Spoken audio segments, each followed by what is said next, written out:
तो हेलो दोस्तों, नमस्कार। एक बार फिर से बहुत बहुत स्वागत है हमारे यूट्यूब चैनल RK ITI में। तो दोस्तों, जैसा कि आप लोग जान रहे हैं, हमारा BSP SCL के लिए स्पेशल इलेक्ट्रीशियन थ्योरी का क्लास चला रहे हैं, जो कि प्रीवियस ईयर का सारा चैप्टर वाइज क्वेश्चन करा रहे हैं। दोस्तों, जो भी आपका प्रीवियस ईयर में BSP SCL में पूछा हुआ प्रश्न है, ओके।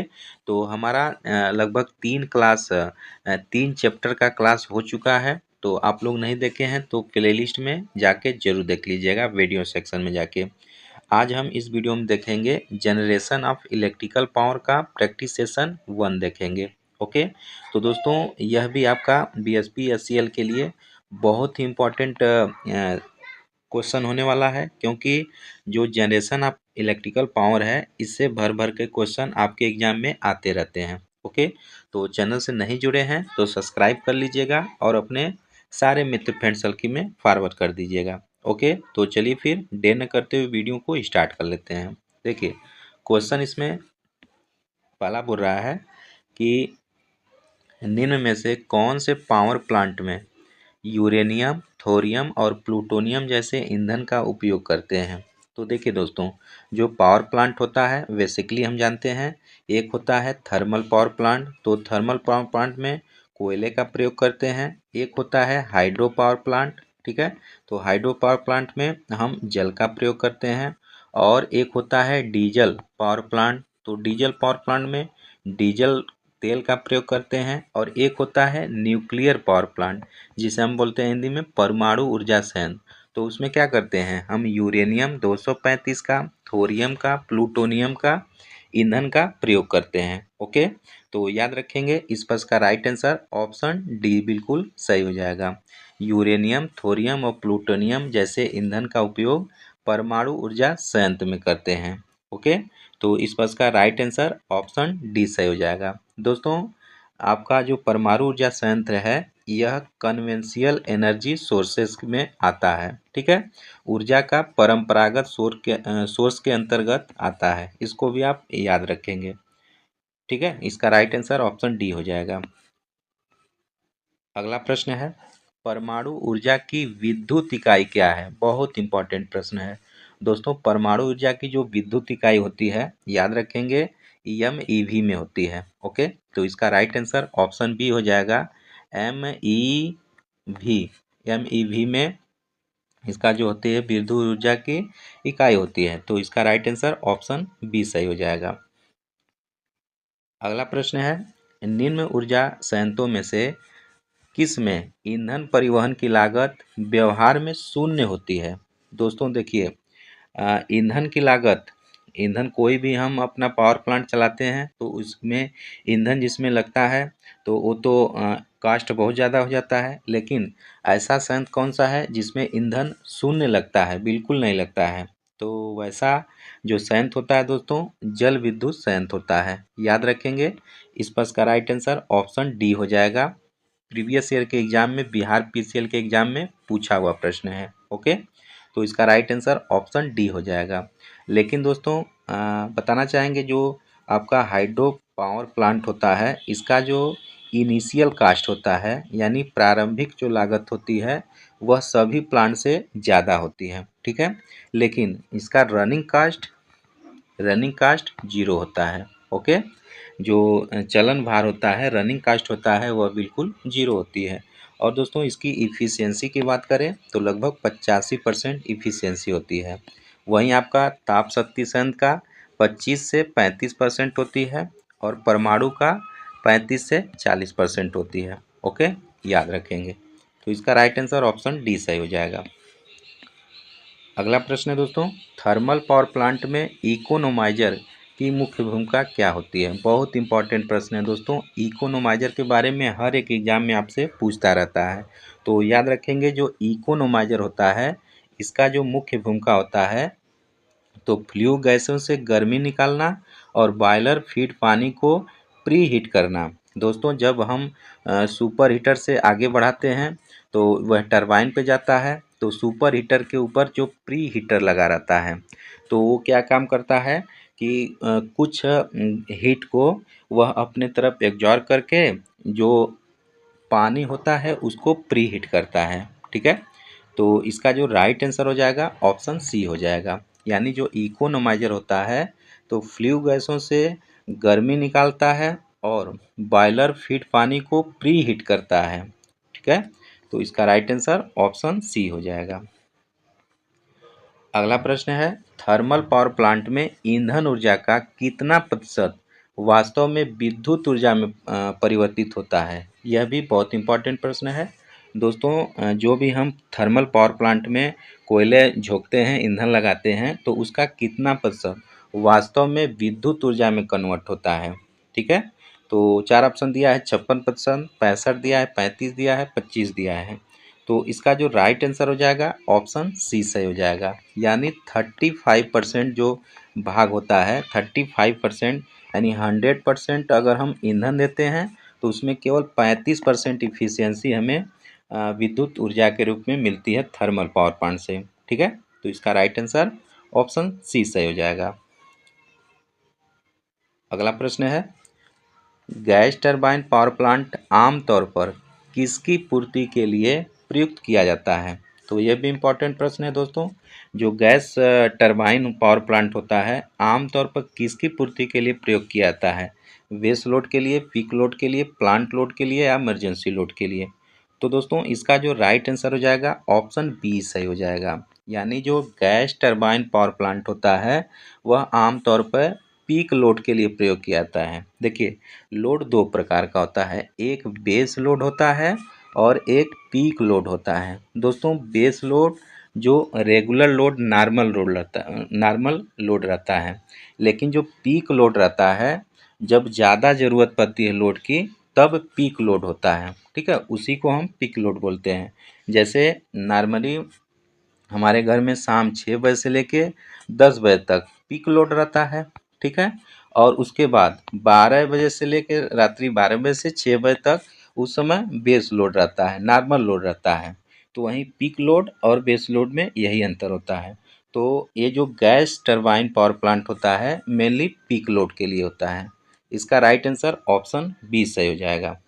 बढ़ते हैं अगले प्रश्न की ओर। अगला प्रश्न बोल रहा है, 25 मेगावाट पावर स्टेशन की अधिकतम मांग यानी मैक्सिमम डिमांड 20 मेगावाट है। वार्षिक लोड फैक्टर, ठीक है, लोड फैक्टर 50% है। तो औसत मांग बताइए। तो यह भी बहुत इंपॉर्टेंट प्रश्न है, बिहार पीसीएल एग्जाम में पूछ चुका हुआ प्रश्न है। तो देखिए दोस्तों, एक फार्मूला होता है, लोड फैक्टर बराबर एवरेज लोड बटे मैक्सिमम डिमांड। ये होता है हमारा फार्मूला होता है, लोड फैक्टर बराबर एवरेज लोड बटे मैक्सिमम डिमांड। तो देखिए यहाँ पे मैक्सिमम डिमांड 20 मेगावाट दे दिया है और आपका लोड फैक्टर भी दे दिया है 50%। हमें एवरेज लोड निकालना है। तो एवरेज लोड बराबर क्या हो जाएगा, maximum demand into load factor हो जाएगा, ठीक है। तो मैक्सिमम डिमांड 20 मेगावाट है और हमारा लोड फैक्टर 50% है। तो 50% कर लेते हैं, या 20 × 50/100 हो जाएगा। काट लेते हैं, 2 बार में जाएगा 10 हो जाएगा, यानी 10 मेगावाट।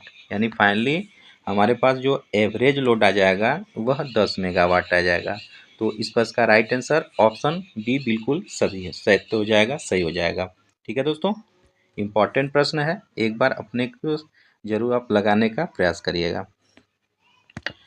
अगला प्रश्न है, क्षैतिज व ऊर्ध्वाधर अक्ष किस अपरंपरागत बिजली संयंत्र के प्रवाह का प्रकार है, संयंत्र का प्रकार है? तो देखिए दोस्तों, यहाँ अपरंपरागत कर दिया। तो अपरंपरागत में तो होता है आपका पवन ऊर्जा, ठीक है। आपका हो गया गोबर गैस प्लांट हो गया, पवन ऊर्जा हो गया, आपका सौर ऊर्जा हो गया, ठीक है, और टाइडल एनर्जी हो गया। ये सब क्या है, ये सब अपरंपरागत ऊर्जा का स्रोत है। तो क्वेश्चन बोला है, क्षैतिज व ऊर्ध्वाधर अक्ष किस अपरंपरागत ऊर्जा संयंत्र में प्रयोग किया जाता है? तो देखते हो दोस्तों, जो क्षैतिज होता है और ऊर्ध्वाधर ये आपका पवन चक्की में प्रयोग किया जाता है। अगर आप पढ़े होंगे थ्योरी तो आप देखे होंगे, एक क्षैतिज होता है, एक ऊर्ध्वाधर पवन चक्की बनता है, ठीक है। तो उसमें आपका क्षैतिज और ऊर्ध्वाधर पवन चक्की में प्रयोग किया जाता है। तो इस पर इसका राइट आंसर ऑप्शन बी सही हो जाएगा। अगला प्रश्न है, पनबिजली संयंत्र है। पनबिजली यानी हाइड्रो पावर प्लांट क्या होता है?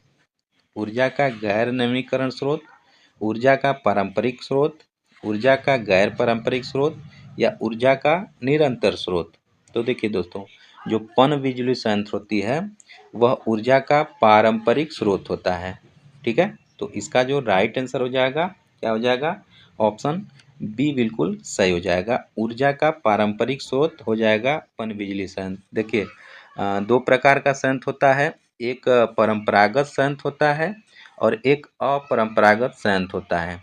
तो अपरंपरागत के बारे में इससे पहले वाले क्वेश्चन में बता चुके हैं। और परंपरागत जो होता है उसमें आपका थर्मल पावर प्लांट आता है, हाइड्रो पावर प्लांट आता है, न्यूक्लियर पावर प्लांट होता है और डीजल पावर प्लांट आता है। ये सब जो है परंपरागत ऊर्जा के स्रोत में आते हैं। तो इस प्रश्न का जो राइट आंसर हो जाएगा ऑप्शन बी बिल्कुल सही हो जाएगा।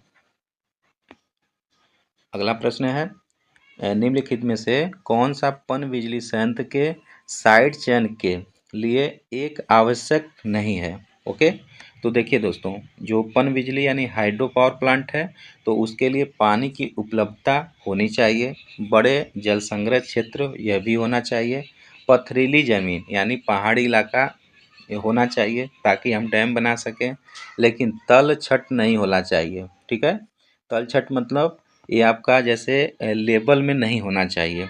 ठीक है, तल छट में नहीं होना चाहिए। ऐसे लेवल में अगर रहेगा तो पहाड़ी इलाके में नहीं रहेगा तो डैम बनाने में प्रॉब्लम होगी। तो इसका जो नहीं पूछा है तो तलछट नहीं होना चाहिए। इसका राइट आंसर ऑप्शन डी सही हो जाएगा।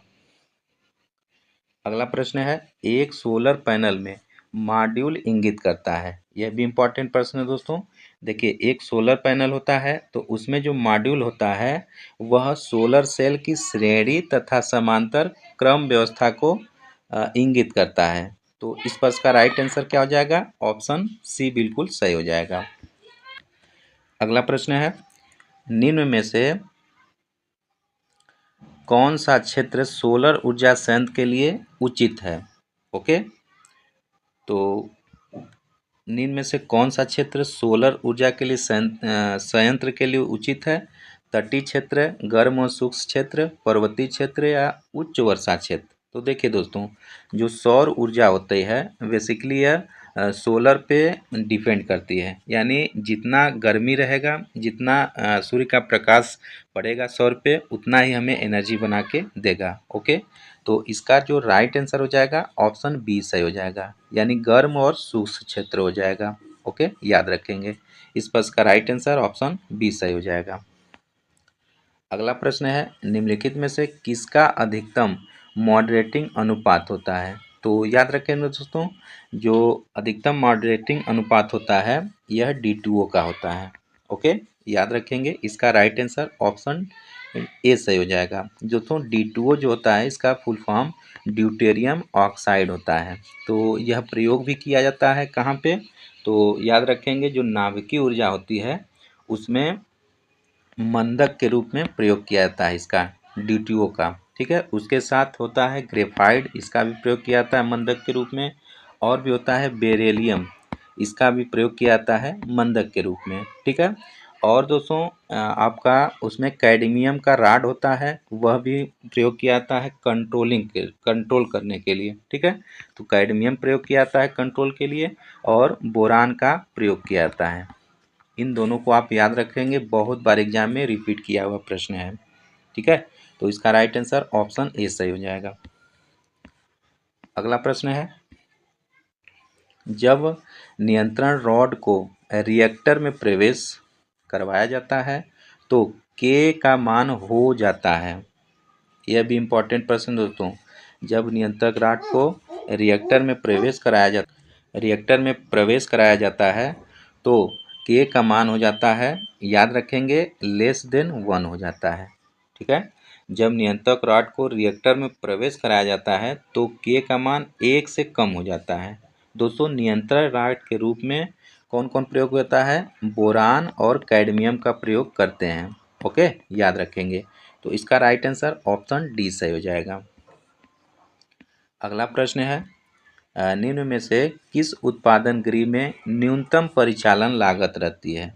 तो न्यूनतम परिचालन यानी न्यूनतम जो रनिंग कास्ट होती है किस में लगती है। तो दोस्तों इस प्रश्न का जो राइट आंसर हो जाएगा क्या हो जाएगा, ऑप्शन सी बिल्कुल सही हो जाएगा। ठीक है, अगले प्रश्न की ओर बढ़ते हैं। प्रश्न अगला है निम्नलिखित में से कौन सी विधि समुद्र जल से विद्युत शक्ति उत्पन्न करने के लिए अधिक लाभदायक है। ठीक है, क्वेश्चन बोल रहा है निम्न में से कौन सी विधि है जो समुद्र जल से विद्युत शक्ति उत्पन्न करने के लिए अधिक लाभदायक है।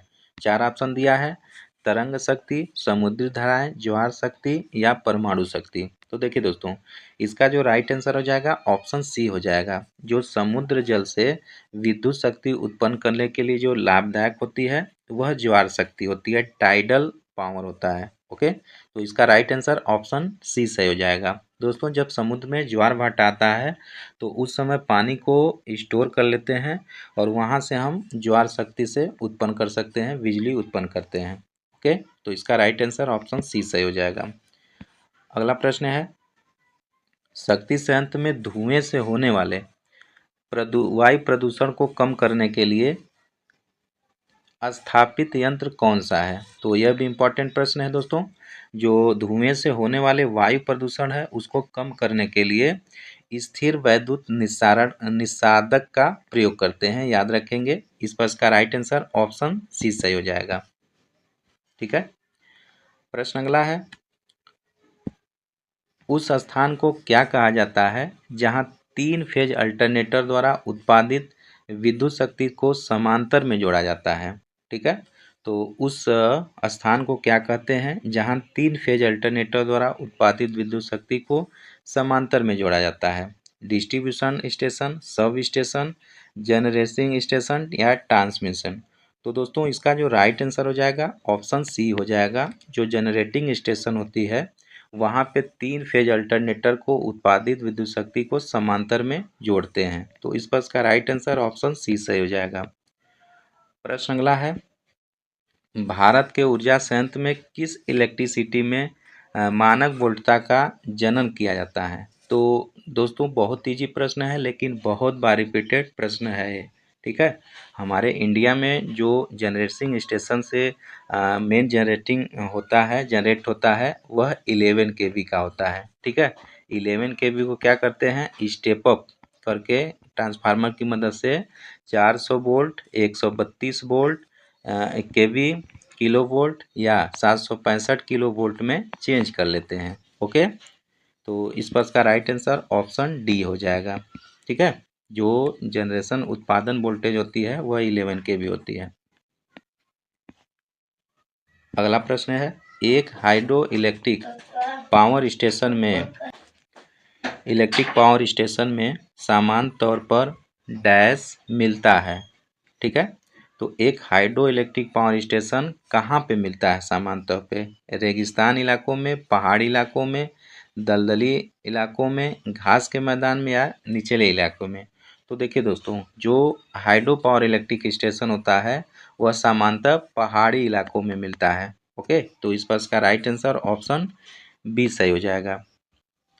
अगला प्रश्न है और आज का लास्ट प्रश्न है टर्बो जनरेटर में इनमें से कौन सा हिस्सा घूमता है। देखिए टर्बो जनरेटर या एसी जनरेटर जो होता है दोस्तों, ठीक है, तो उनमें से कौन सा हिस्सा घूमता है, योक घूमता है, ब्रश घूमता है, आर्मेचर घूमता है, पोल घूमता है, इन सब घूमता है।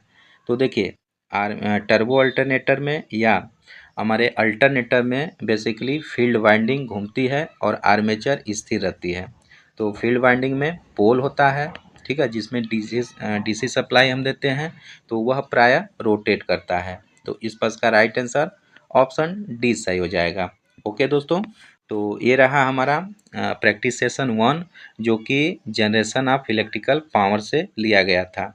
तो एक सेशन और लगाएंगे इसका, देन उसके बाद ट्रांसमिशन एंड डिस्ट्रीब्यूशन का क्वेश्चन हम लेकर आएंगे। ठीक है, तो ज़्यादा से ज़्यादा वीडियो को शेयर कर दीजिएगा और चैनल पे नए हैं तो सब्सक्राइब जरूर कर लीजिएगा। दोस्तों वीडियो अगर पसंद आता है तो लाइक ज़रूर कर दिया करिए। चलिए मिलते हैं नेक्स्ट वीडियो में, तब तक के लिए नमस्कार।